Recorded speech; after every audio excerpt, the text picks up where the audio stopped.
নমস্কার বন্ধুরা, welcome back to my channel. আজ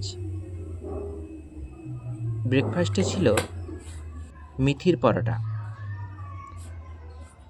এবং ছোলার ডাল। মেথির পরোটা বানানোর জন্য প্রথমে আমি মেথি শাক ভালো করে বেছে ধুয়ে পরিষ্কার করে কেটেছিলাম। কেটে ওটা একটা মিক্সির মধ্যে দিয়েছি, একটু আদা কুচি, নুন, কাঁচা লঙ্কা দিয়ে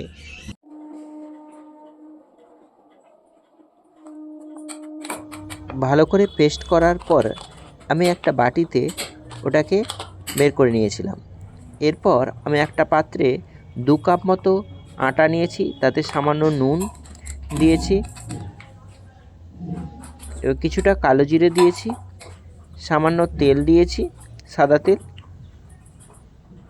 দেওয়ার পর আমি যে পেস্টটা তৈরি করেছিলাম মেথি শাকের, ওই পেস্টটা একটা ছোট কড়াইতে ভালো করে নেড়ে নিয়েছি।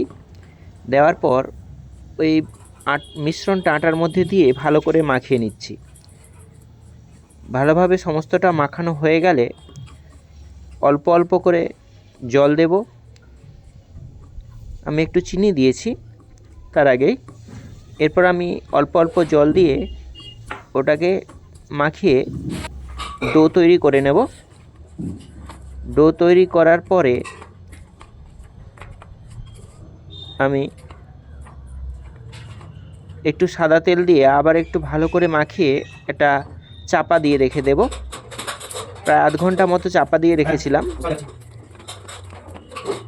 চাপা দেওয়ার পরে চাপা খুলে ডোগুলোকে গোল গোল করে লেচি কেটে নেব। গোল গোল করে লেচি কাটা হয়ে যাওয়ার পর ওগুলোকে আমি গোল পরোটার শেপ দেওয়ার চেষ্টা করব।